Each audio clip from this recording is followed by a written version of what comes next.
Hello friends, today we are going to study about the Tiger King. It is the chapter of the Vistas. Vistas is a supplementary book, and this particular chapter, the Tiger King, is written by Kalki.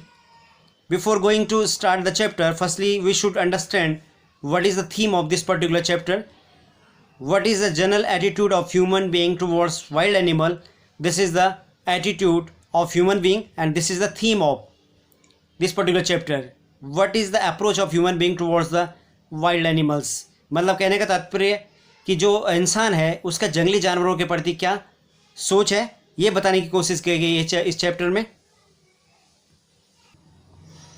इस कहानी में इंसान के कह सकते हैं सोच को दिखाया गया और कह सकते हैं अंधविश्वास को भी दिखाया गया है, क्योंकि यहाँ पर जो कहानी है वो इस तरह से स्टार्ट होती है कि जो प्रतिबंधपुरम के महाराजा हैं, जिनको बाघ राजा भी कहा गया है, जब उनका जन्म होता है तो ये कहा जाता है कि ये बहुत ज़्यादा क्या होंगे, बड़े राजा होंगे, लेकिन इनकी मृत्यु भी होगी, इनको एक दिन मरना भी पड़ेगा। और क्योंकि इनका जन्म जो है वो वृष राशि में हुआ और वृष राशि का जो शत्रु होता है वो बाघ होता है, तो इनकी मृत्यु बाघ द्वारा होगी। और इसी कारण से जो बाघ राजा हैं वो लगातार क्या करते रहते हैं, जो जंगल के बाघ होते हैं, क्योंकि उनको कहा गया था कि जो 100वां बाघ होगा, जब आप 99 बाघों का शिकार कर लोगे तो जो 100वां बाघ होगा उससे आपको सतर्क रहने की ज़रूरत है। तो वो इस तरह से जो 99 बाघ होते हैं उनका शिकार करते चले जाते हैं, और जो 100वां बाघ होता है उसको भी वो गोली उसको हिट करते हैं, लेकिन वो किसी तरह से बच जाता है या आवाज़ सुन के बेहोश हो जाता है और राजा को लगता है कि ये मर गया। लेकिन जब वो चले जाते हैं तो वो उसको गाँव जो जंगल के हंटर्स होते हैं, जो शिकारी होते हैं, वो उस बाघ का शिकार कर देते हैं। और एक बार जब उनको लगता है कि वो सभी बाघों का शिकार कर चुके हैं तो एक लकड़ी का बाघ घर पे लाते हैं, और उस लकड़ी का जो बाघ होता है उससे कुछ इंजरी उनको हो जाती है, और वो इंजरी इतनी बढ़ जाती है कि उससे उनकी मृत्यु हो जाती है। तो इससे ये बताने की कोशिश की गई है कि अगर आप किसी गलत कार्य को करते हैं तो उसका अंत भी गलत ही होता है, और किसी भी निर्णय पर पहुंचने से पहले हमें उसके सही और गलत का तथ्यों का परीक्षण कर लेना चाहिए, और तब उस बात को आगे सुनकर बढ़ाना चाहिए, उस पर अमल करना चाहिए। तो आगे शुरू करते हैं चैप्टर को, इसके समरी को समझने की कोशिश करते हैं। जो पहला पैराग्राफ उसमें क्या कहा है देखते हैं। द महाराजा ऑफ प्रतिबंधपुरम, और जो स्टार्ट है द टाइगर किंग, इसमें जो राजा है वो कह रहे हैं कि जिसमें थोड़ा इंट्रोडक्शन दिया गया राजा का। जो प्रतिबंधपुरम का महाराजा इस कहानी के नायक हैं, उनको जो है महाराजा जमींदार जनरल खिलेदार मेजर सत्यव्याघ्र संहारी महाराजा धीराज विश्व भुवन सम्राट सर जिलानी जंग बहादुर MAD ACTC या CRC के जैसे नामों से पहचाना जाता है, पर संक्षेप में प्रायः उनका नाम बाघ राजा है। अगला पैराग्राफ जो शुरू हो रहा है आपका आई हैव से लेकर के माई स्टोरी तक, इसमें बताने की कोशिश की गई है कि मैं आपको यह बताने के लिए आगे बढ़ा हूँ कि वह बाघ राजा के नाम से क्यों पिक्या था। मेरे आगे बढ़ने का दावा प्रस्तुत करने का मेरा इरादा यह नहीं है कि मैं दीर्घकालीन सैन्य लाभ से पीछे हटकर बात समाप्त कर दूं। स्तूप बम फेंकने वाले की धमकी भी मुझे मार्ग से दूर नहीं फेंकेगी। स्तूप यदि वह चाहे मेरी कहानी से जल्दी से वापस जा सकता है। अगले पैराग्राफ में बताने की कोशिश की गई है, ठीक शुरू में बाघ राजा के विषय में अति आवश्यक वस्तु प्रकट करना आवश्यक है। प्रत्येक व्यक्ति जो उसके बारे में पढ़ता है ऐसे आदमनीय साहसी पुरुष से आमने सामने मिलने की स्वाभाविक इच्छा अनुभव करेगा, पर इसकी उपलब्धि का कोई असर नहीं है। जैसे भारत ने राम को दशरथ के बारे में कहा था कि बाघ राजा सभी जीवित प्राणियों के अंतिम निवास पर पहुंच चुका है, दूसरे शब्दों में बाघ राजा मर गया है। इसके बाद देखेंगे यहाँ पे the manner of his death have to die, उसकी मृत्यु का तरीका असाधारण जिज्ञासा का विषय है। वह केवल कहानी के अंत में प्रकट किया जा सकता है। उसकी मृत्यु का सबसे अधिक कल्पनाशील पहलू था कि जैसे ही वह उत्पन्न हुआ था, ज्योतिषियों ने भविष्यवाणी की थी कि एक दिन बाघ राजा को यथार्थ में मरना होगा। अगला पैराग्राफ देखिए, the child will grow it's death, वह बच्चा बड़ा होकर योद्धाओं का योद्धा, नायकों का नायक, चैंपियनों का चैंपियन होगा। पर उन्होंने अपने होंठ काटे और बात को मुश्किल से अपने गले उतार सके। जब उनकी आगे बोलने के लिए भी उनको विवश किया गया तो ज्योतिषियों ने आगे आकर कहा, यह एक रहस्य है जिसको किसी भी तरीके से प्रकट नहीं करना चाहिए और फिर भी हमें बोलने के लिए बाध्य किया गया है। बच्चे का जन्म इस लग्न में हुआ है, उसको मरना पड़ेगा। अब आगे देखिए, यहाँ से शुरू होता है एट द वेरी मोमेंट और एट द बेबी। इसमें क्या कहना चाह रहे हैं, उसी क्षण एक महान चमत्कार हुआ। 10 दिवसीय के जिलानी जंग बहादुर के होठों से आश्चर्यजनक शब्द समूह निकला, हे बुद्धिमान पैगंबरों। प्रत्येक व्यक्ति आश्चर्य से दंग रह गया। वे एक दूसरे की ओर बेढंगे तौर से देखने लगे और जल्दी जल्दी आंखें टिमटिमाने लगे। हे बुद्धिमान पैगंबरों, मैंने ये शब्द कहे हैं। अब संदेह का कोई आधार नहीं रह गया था। यह शिशु था जो 10 दिन पहले उत्पन्न हुआ था, जिसने ये शब्द इतने स्पष्ट रूप से कहे थे। प्रधान ज्योतिषी ने अपना चश्मा उतारा और शिशु की ओर किसी उद्देश्य से एकटक देखता रहा। ऑल दोज हु आर, यहाँ से शुरू होगा और देन फैक्ट्स, यहाँ तक इस पैराग्राफ का सारा समझते क्या कहना चाह रहे हैं। राजकुमार ने ये शब्द अपने छोटे मुख से ऊंचे स्वर में कहे, जो पैदा हुए हैं उनको एक दिन मरना है। वह जानने के लिए हमें आपकी भविष्यवाणी की आवश्यकता नहीं। यदि आप हमें मृत्यु का तरीका बताएं तब उसमें तो समझदारी है। प्रधान ज्योतिष ने आश्चर्य से मैं अपनी उंगली अपने नाक पर रखी। मुश्किल से 10 दिन का शिशु अपने होठों को अपने बातचीत के लिए खोलता है। इतना ही नहीं, वह बुद्धिमानी के प्रश्न उठाता है। इस पर विश्वास करना कठिन है। यह ऐसा है जैसे कि युद्ध कार्यालय में तथ्य जारी करने की अपेक्षा नियमित रिपोर्ट निर्गत करना है। यहाँ से देखेंगे आप द चीफ एस्ट्रोलॉजर से ही एक्सप्लेन्ड, इन पैराग्राफ्स में क्या कहना चाह रहे हैं। प्रधान ज्योतिष ने अपनी उंगली अपने नाक से हटाई और अपनी दृष्टि छोटे राजकुमार पर जमा दी। उसने समझाया, राजकुमार का जन्म वृष राशि में हुआ है। वृष और बाघ शत्रु हैं, अतः मृत्यु बाघ द्वारा ही होगी, ये बताने की कोशिश की है। You may think on some truth, यहाँ तक देखते हैं इसका सार क्या है। आप सोच सकते हैं कि युवराज जंग बहादुर ने जब बाघ शब्द सुना होगा उसको धक्का लगा होगा। यह चीज़ यथार्थ में नहीं हुई। ज्यों ही उसने यह शब्द उच्चारित सुना, युवराज ने गहरी गुर्राहट की। उसके होठों से आतंकित करने वाले शब्द निकले, बाघों खतरों से सतर्क हो जाओ। यह कहानी प्रतिपंतपुरम में अफवाह के रूप में फैली हुई है, पर पश्च दृष्टि से हम निष्कर्ष निकाल सकते हैं कि यह किसी सत्यता पर आधारित थी। सेकंड पार्ट इसका शुरू होता है क्राउन प्रिंस, और ये चलता है आपका हिज हैंड्स तक। इस पैराग्राफ में क्या कहने की कोशिश की गई है। युवराज जंग बहादुर दिन प्रतिदिन अधिक लंबा और शक्तिशाली होने लगा। उसके बचपन के दिनों में जो चमत्कार हुआ था, जिसका वर्णन पहले किया जा चुका है, के अतिरिक्त कोई अन्य घटना नहीं हुई। लड़का अंग्रेजी गाय का दूध पीता था। अंग्रेज आया किस द्वारा उसका पालन पोषण होता था। एक अंग्रेज उसको प्राइवेट रूप से अंग्रेजी पढ़ाता था। वो केवल अंग्रेजी फिल्म देखता था, ठीक उसी तरह जैसे अन्य भारतीय राज्यों के राजकुमार करते थे। जब उसकी आयु 20 वर्ष की हुई, वह राज्य का अधिकारी हुआ, अर्थात उसके हाथ में सत्ता आ गई। इससे पहले उसका प्रबंध कोर्ट ऑफ वॉर्ड्स, दरबार के मंत्री भी करते थे। अगला paragraph, but everyone in the kingdom on A tiger Hunt. इसमें देखते हैं क्या कहा गया है।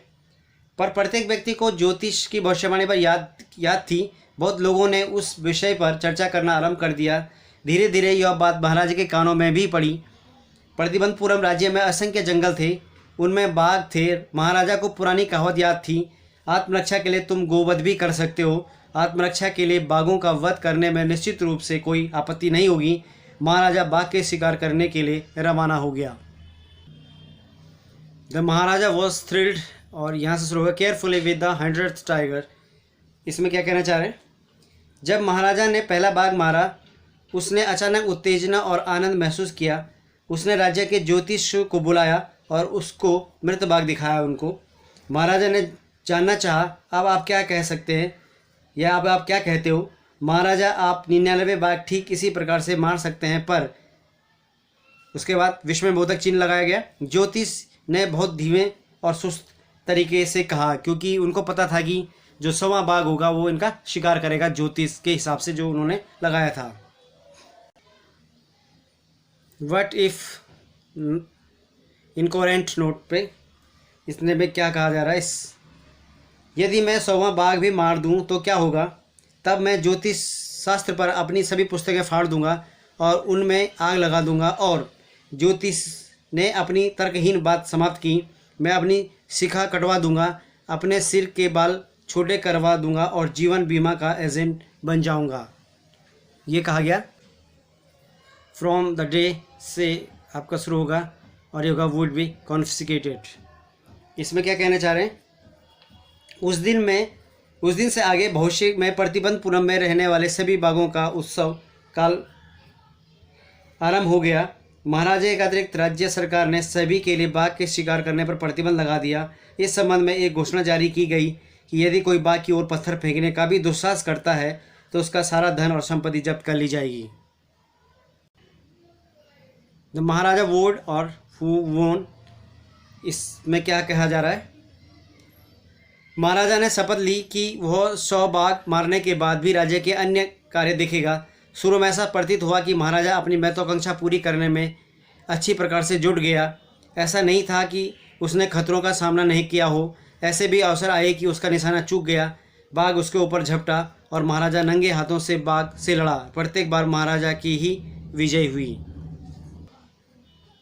At another time that's impossible, इसमें क्या कहा गया है, एक अन्य अवसर पर महाराजा को अपनी गद्दी से हाथ धोने का खतरा हो गया।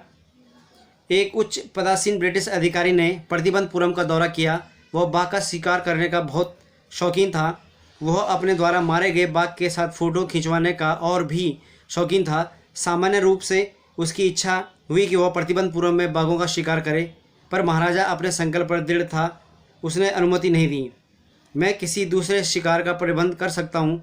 आप जंगली सूअर का शिकार कर सकते हैं, आप चूहों के शिकार का संचालन कर सकते हैं, हम मच्छरों के शिकार का संचालन करने के लिए भी तैयार हैं, पर बाघ का शिकार वह असंभव है। ऐसा क्यों कहा गया, क्योंकि उन बाघों का शिकार किसको करना था, महाराजा को करना था, इसलिए वो उन बाघों का शिकार करने के लिए किसी और को अनुमति नहीं दे सकते थे। द ब्रिटिश ऑफिसर्स से शुरू हो गया फॉर टाइगर हंट्स।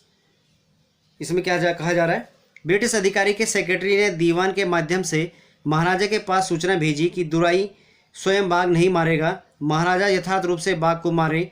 दुराई के लिए महत्वपूर्ण बात यह है कि वह बाघ की लाश के ऊपर खड़ा हो और अपने हाथ में बंदूक पकड़े हुए हो, इस रूप में उसका फ़ोटो लिया जाए। पर महाराजा इस प्रस्ताव पर भी सहमत नहीं हुआ।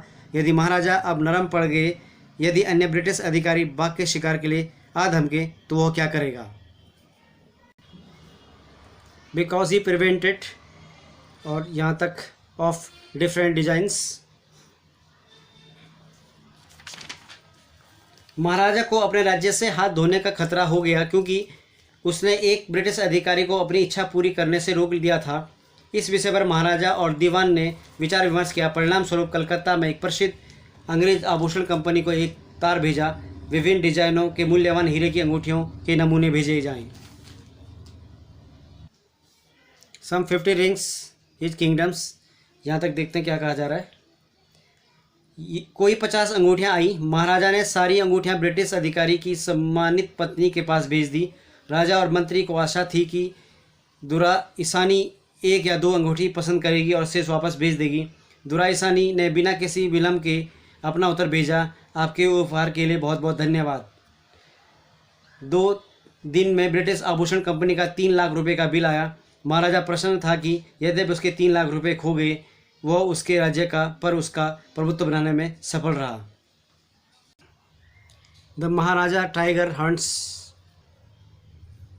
और ब्रिटिश हैंड्स अलोन। महाराजा का बाघ का शिकार अत्यंत सफलतापूर्वक चलता रहा। 10 वर्ष में उसने 70 बाघ मार गिराए। तब एक बागदाद जो दूरदृष्टि से के अभाव में उत्पन्न हुई ने उसके अभिमान की निष्क्रियता की स्थिति में ला दिया। प्रतिबंधपुरम के जंगलों में बाघों की संख्या अस्तित्वहीन हो गई। कौन जानता है कि क्या बाघों ने परिवार नियोजन करना प्रारंभ कर दिया था, या उन्होंने परंपरागत आत्महत्या करना शुरू कर दिया था, अथवा वे राज्य से केवल भाग गए थे क्योंकि वे चाहते थे कि केवल अंग्रेज़ों के हाथों से ही मारे जाएं। One day the maharaja sent for the dewan, यहाँ से वॉन्ट इज़ ए टाइगर, यहाँ से I marry you what I want is a tiger. तो यहाँ तक का जो सेंस है वो क्या है? एक दिन महाराजा ने दीवान को बुलाया। दीवान साहब, क्या आप इस तथ्य से अवगत नहीं हैं कि अब भी मेरी इस बंदूक द्वारा 30 बाघ मारे जाने शेष हैं? उसने अपनी बंदूक उत्तेजना से हिलाते हुए पूछा। बंदूक को देखकर भय के कारण कांपते हुए दीवान चिल्लाया, महाराजा मैं बाघ नहीं हूँ। कौन बेवकूफ़ तुम्हें बाघ कहेगा? नहीं, और मैं बंदूक भी नहीं हूँ। दीवान साहब, न तो तुम बाघ हो और न बंदूक। मैंने तुमको यहाँ एक भिन्न उद्देश्य से बुलवाया है। मैंने विवाह करने का निर्णय लिया है। दीवान और अधिक मूर्खतापूर्ण जल्दी और लगातार बात करने लगा। महाराजा, मेरे पहले से ही दो पत्नियां हैं। यदि मैं आपसे विवाह करूं, बकवास बंद करो। मैं तुमसे क्यों विवाह करूं? मैं केवल बाघ चाहता हूं। Your majesty, tiger population. इसका जो सेंस है वो है, महाराज कृपया इस बात पर विचार कीजिए। आपके पूर्वजों ने तलवार से विवाह किया था। यदि आप चाहें आप बंदूक से विवाह कर लो। इस राज्य के लिए एक बाघ का राजा ही पर्याप्त है। राज्य को बाघ रानी की आवश्यकता नहीं है। महाराजा बहुत ज़ोर से हंसा। मैं बाघ या बंदूक से विवाह करने की बात नहीं सोच रहा हूँ, पर आदमियों की श्रेणी में से एक लड़की के साथ विवाह करने की सोच रहा हूँ। पहले आप विभिन्न स्थानीय राज्यों में बाघों की संख्या और के आंकड़े एकत्र करें। उसके बाद आप औपचारिक रूप से शादी परिवार की एक लड़की की खोज करें जिसके राज्य में बाघों की संख्या बहुत बड़ी हो। The Dewan followed palace. इसका जो सेंस है वो देख लीजिए। दीवान ने महाराजा के आदेशों का अनुपालन किया।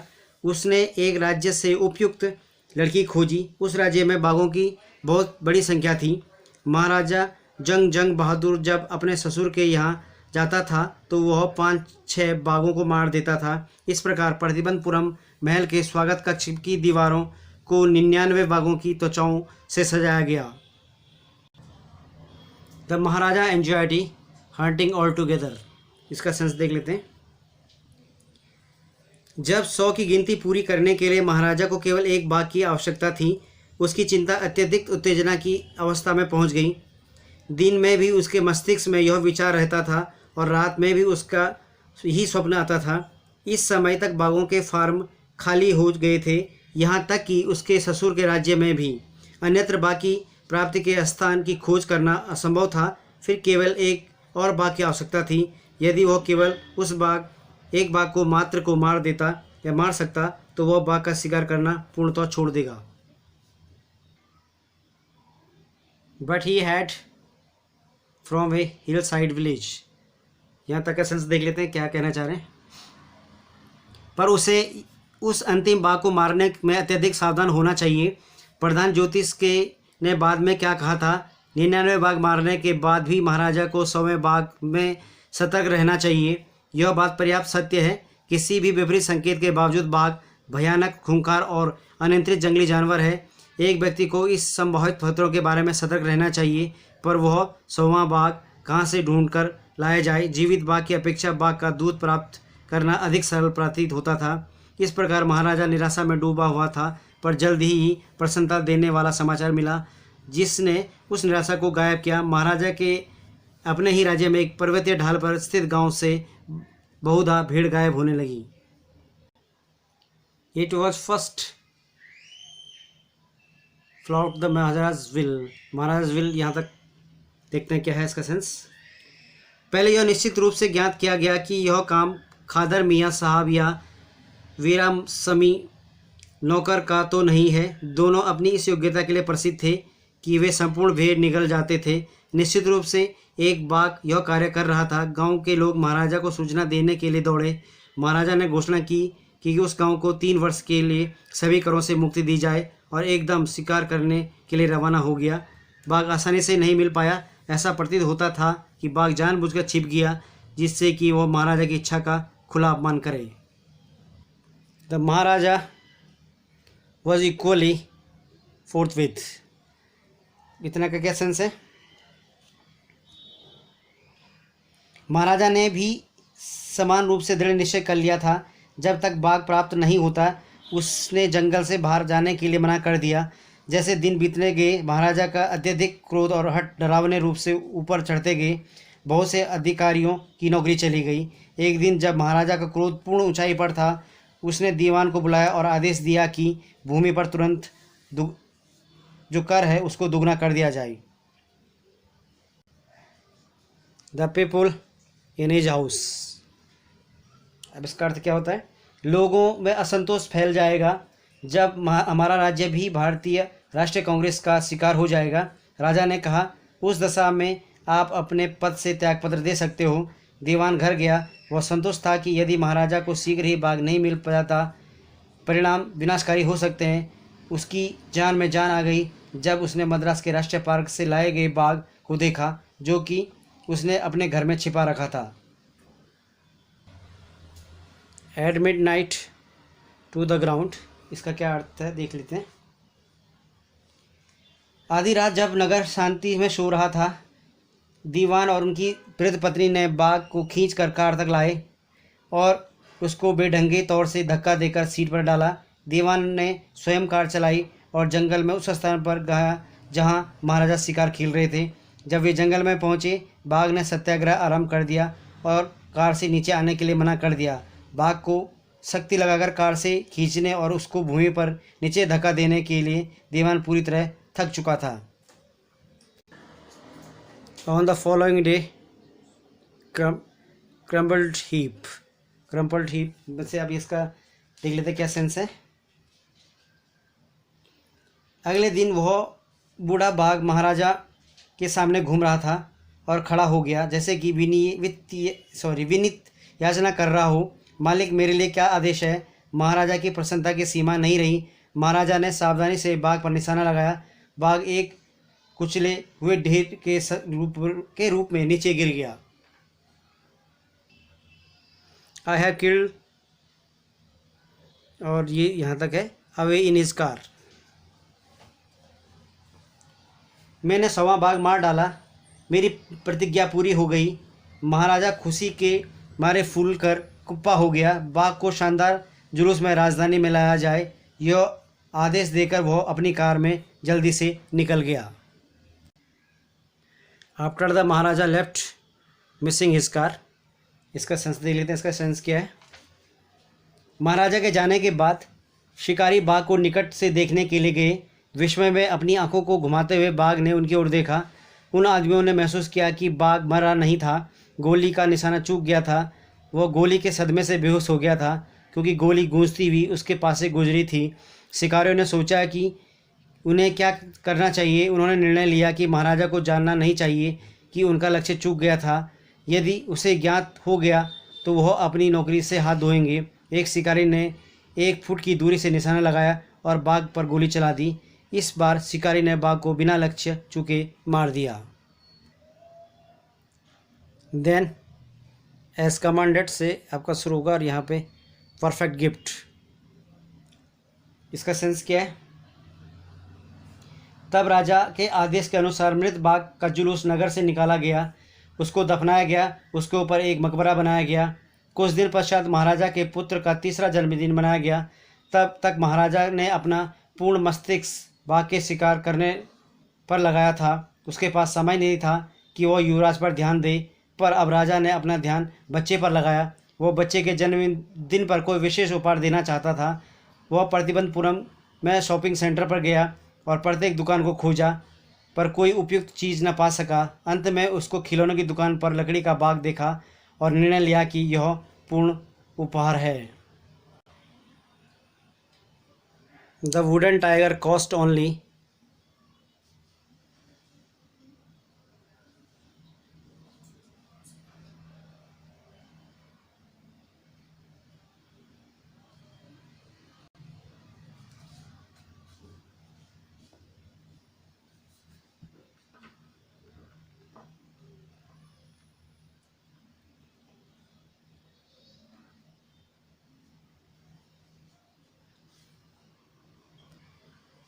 लकड़ी के बाग का मूल्य केवल 2.25 आना था, पर दुकानदार जानता था कि यदि वह महाराजा को इतना कम मूल्य बता रहा है तो इससे उसको आपातकालीन नियमों के अनुसार दंड मिलेगा। अतः उसने कहा, महाराजा, यह हस्तकला का अत्यधिक असाधारण उदाहरण है। 300 रुपये पर सौदा हुआ।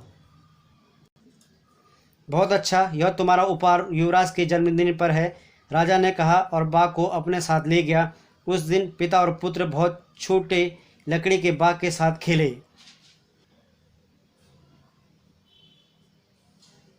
उनका निर्माण एक अकुशल बढ़ई द्वारा किया गया था। उसकी सतह चिकनी नहीं थी। सेब के कांटों के समान लकड़ी की फांसें सारे बाग पर खड़ी हुई थी। उनमें से एक फांस महाराजा के दाहिने हाथ में चुभ गई। उसने उसको अपने बाएं हाथ से निकाल दिया और राजकुमार के साथ खेलता रहा। The next day the tiger king. अंतिम पैराग्राफ, इसमें क्या कहना चाह रहे हैं। अगले दिन रोग संक्रमण महाराजा के दाहिने हाथ में फैल गया।